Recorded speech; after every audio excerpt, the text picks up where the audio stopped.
नमस्कार दोस्तों, कैसे हैं आप सब। मैं उम्मीद करता हूं कि सब अच्छे होंगे।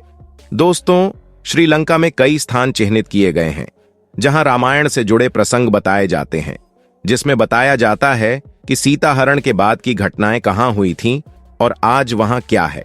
बता दें कि श्रीलंका में रामपथ गमन से जुड़े 52 स्थान हैं, यानी वहां से रामायण से जुड़े कई प्रसंग हैं।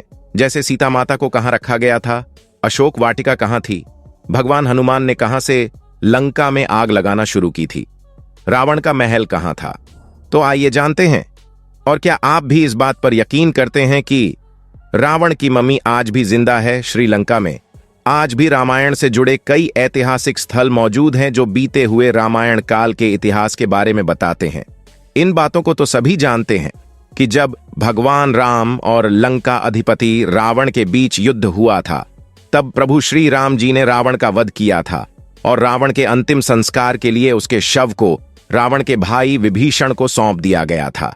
विभीषण को लंका अधिपति रावण का शव सौंपे जाने पर उसका अंतिम संस्कार हो गया था या नहीं, इस बारे में कोई कुछ नहीं जानता। लेकिन अगर हम आपसे कहें कि रावण मरा नहीं है, बल्कि रावण आज भी जिंदा है और इसी धरती पर है, तो आप क्या कहेंगे? आप यही कहेंगे कि ऐसा कैसे हो सकता है। लेकिन मानो या ना मानो, रावण जिंदा है। तो आइए जानते हैं और शुरू करते हैं यह खास इन्वेस्टिगेशन। दरअसल श्रीलंका के इंटरनेशनल रामायण रिसर्च सेंटर और टूरिज्म मिनिस्ट्री ने मिलकर 50 ऐसी जगह खोज निकाली है जहां रामायण से जुड़ी घटनाओं का उल्लेख मिलता है, और इसी में एक जगह ऐसी भी है जहां रावण के होने के सबूत मिले हैं। रिसर्च के मुताबिक श्रीलंका के रेगला जंगलों के बीच एक विशालकाय पहाड़ी है जहां रावण की गुफा मौजूद है। ये गुफा काफी ऊंची है, पर कहते हैं यहां पर आज भी रावण का शव सुरक्षित रखा है। शोध में भी यह पता चला है कि रावण इसी गुफा में आकर पूजा पाठ और भगवान शिव की तपस्या करता था। रेगला पहाड़ी पर यह गुफा करीब 8000 फीट की ऊंचाई पर बनी है, जहां 17 फीट लंबे ताबूत में रावण की मम्मी रखी गई है, जिसकी रखवाली एक भयंकर नाग और कई खूंखार जानवर करते हैं। लेकिन घने जंगल और खूंखार जानवरों की वजह से इस गुफा में कोई भी आज तक कदम नहीं रख पाया। रावण के मारे जाने पर भगवान राम ने विभीषण को लंका के साथ साथ रावण का शव भी सौंप दिया था, लेकिन विभीषण ने राजपाट संभालने के चक्कर में रावण के शव को बिना दाह संस्कार के ही छोड़ दिया। इसके बाद राक्षसी कबीले के लोग रावण के शव को अपने साथ ले गए। वह सब रावण को उसी गुफा में ले गए जहां रावण पूजा किया करता था। राक्षसों ने रावण को जिंदा करने की बहुत कोशिश की, लेकिन कोई भी सफलता उन्हें नहीं मिली। आखिर में उन्होंने रावण के शव को मम्मी बनाने का फैसला किया। उन्हें उम्मीद थी कि इस तरह वे जिंदा अवश्य हो जाएंगे, अभी नहीं तो भविष्य में। सही रिसर्च के मुताबिक रावण की मम्मी रेगला के जंगलों में सुरक्षित रखी है। कुछ लोगों का तो यह भी मानना है कि एक दिन रावण का मृत्यु शरीर फिर से जिंदा हो उठेगा और शायद वह कल युग का दौर हो। रावण का शव जिस ताबूत में रखा गया है, उस पर एक खास किस्म का लेप लगा हुआ है। यह भी कहा जाता है कि उस समय शैल संप्रदाय में समाधि लेने की भी परंपरा थी और रावण शैल संप्रदाय से था।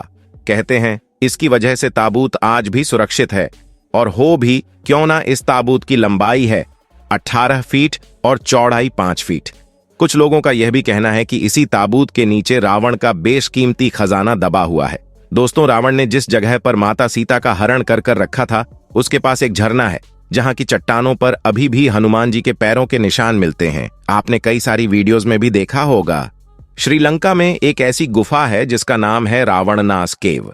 इसे रावण एला के नाम से भी जानते हैं, जो एक अंडा आकार चट्टान से लगभग 25 मीटर यानी कि 82 फीट की ऊंचाई से गिरता है। रावण एला वाटरफॉल घने जंगलों के बीच स्थित है। यहां सीता नाम से एक पुल भी है। इसी क्षेत्र में रावण की एक गुफा भी है। क्योंकि यह गुफा श्रीलंका के एला में स्थित है, इसलिए इसे रावण एला गुफा के नाम से भी जाना जाता है, जहां रावण ने कुछ साल बिताए थे। यहां पहुंचने में 1 दिन का समय लगता है। गुफा तक पहुंचने का रास्ता बहुत ही कठिन है। दोस्तों, जब रावण सीता माता का हरण करके श्रीलंका ले गया था, तो अशोक वाटिका में रखने से पहले उन्हें एक गुफा में रखा था। सबसे बड़ी बात यह है कि वह गुफा आज भी वहां पर मौजूद है, जो देखने में कोबरा सांप जैसी दिखाई देती है। पर इस गुफा के अंदर जाएंगे तो वहां ढेर सारी निशानियां देखने को मिलेगी, जो इस बात का प्रमाण देती है कि रामायण की कथा कोई काल्पनिक कथा नहीं है। रावण ने माता सीता को वैसे अशोक वाटिका में रखा था, यह हम सब जानते हैं, और वह भी यहां से काफी नजदीक है। गुफा तक पहुंचने का रास्ता काफी खतरनाक है। घने जंगल होने की वजह से यहां पर जंगली जानवरों के आने का खतरा अक्सर बना रहता है। दोस्तों, सीता जी को श्रीलंका ले जाने के बाद रावण ने सीता माता को अपने महल में रखने की पेशकश की, लेकिन सीता माता ने रावण के महल में रहने से साफ मना कर दिया। इसीलिए रावण ने उन्हें अशोक वाटिका में रखने का फैसला किया। सीता जी अशोक वाटिका में एक वृक्ष के नीचे चुपचाप बैठी रहती थी। सबसे बड़ी बात यह है कि अशोक वाटिका का वह वृक्ष आज भी श्रीलंका में मौजूद है। कहते हैं रावण का महल आज भी मौजूद है, जिसमें रावण अपनी पत्नी मंदोदरी के साथ रहता था, उसके भी अवशेष यहां मौजूद है। इस महल के बारे कहा जाता है कि इसी महल को बजरंगबली ने अपनी पूंछ के साथ जला दिया था। लंका दहन को रावण के विरुद्ध पहली बड़ी रणनीति जीत माना जा सकता है, क्योंकि महाबली हनुमान के इस कौशल से वहां के सभी निवासी भयभीत होकर कहने लगे कि अगर सेवक इतना शक्तिशाली है तो स्वामी कितना ताकतवर होगा। जिस राजा की प्रजा भयभीत हो जाए तो वह आधी लड़ाई तो यूं ही हार जाता है। श्रीलंका में एक ऐसी जगह भी है जहां कई गुफाएं और सुरंगें ये कहती हैं कि यह सुरंग रावण की गुफा को अंदर ही अंदर जोड़ती है। लोगों का मानना है कि कई सुरंगें तो साउथ अफ्रीका तक जाती है, जिनमें रावण ने अपना बेशकीमती खजाना छुपाया हुआ था। और कुछ कहते हैं कि यह गुफाएं सीधा होंडरस भी जाती है, जहां पर पाताल के राजा अहिरावण का वास था। रावण का जिंदा होना आज भी शोध का विषय बना हुआ है। इस बारे में कुछ भी कहना मुश्किल है। श्रीलंका के रिसर्च सेंटर के दावे के अनुसार यह लगता है कि शायद रावण का शरीर आज भी सही सलामत रखा गया है, और ऐसा भी मुमकिन हो सकता है कि कल युग में रावण फिर से कली पुरुष द्वारा जिंदा कर दिया जाए। तो क्या उस समय कल की अवतार, जो कि भगवान श्री हरि विष्णु के अवतार होंगे, कि उनके सामने यह चुनौती होगी कि वह रावण से भी युद्ध करेंगे? तो दोस्तों, अब आपने तो सुन ही लिया होगा कि कितने सारे फैक्ट्स के बुनियाद पर हम कह रहे हैं कि रावण आज भी जिंदा है, क्योंकि उसकी मम्मी आज भी उसी पहाड़ी पर सुरक्षित स्थित है।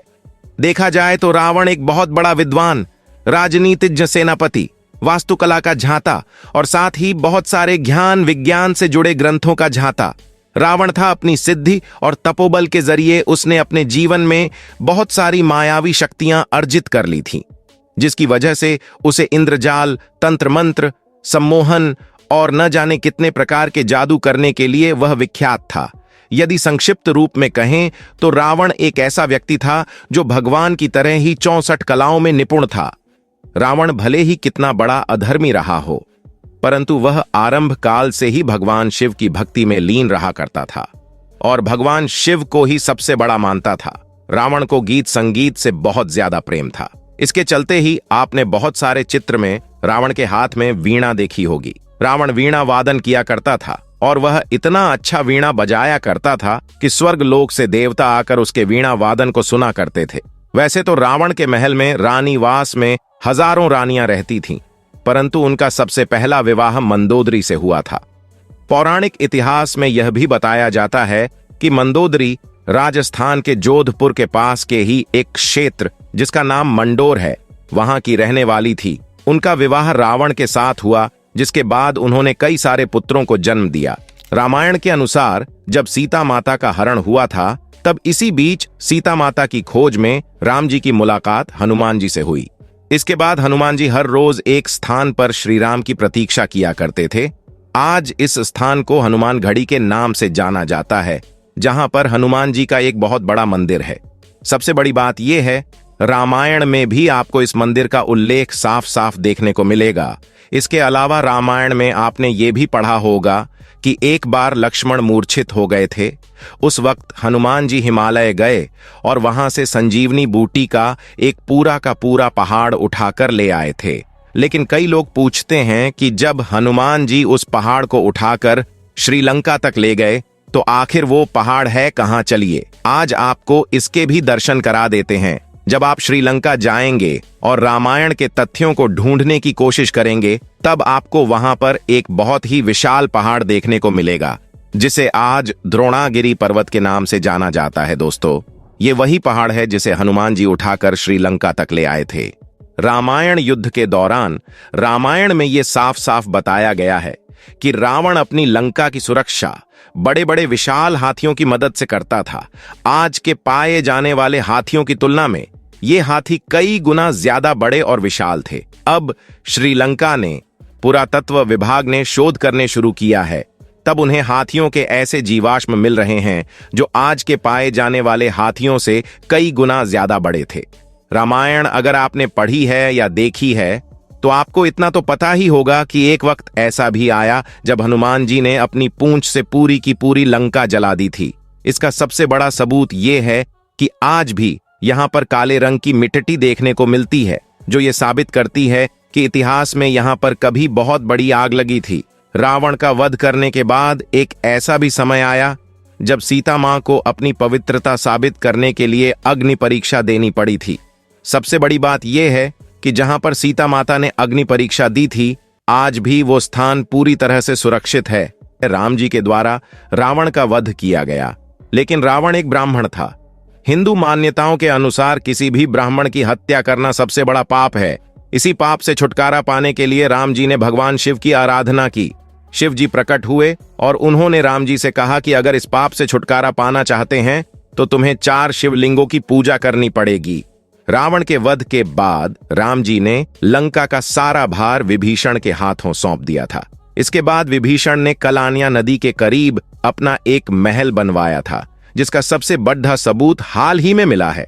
दोस्तों, इन सारी बातों से आपको इतना तो यकीन आ गया होगा कि रामायण की कहानी काल्पनिक नहीं है, ये किसी के दिमाग की उपज नहीं थी।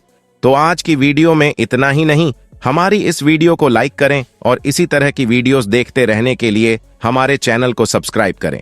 धन्यवाद।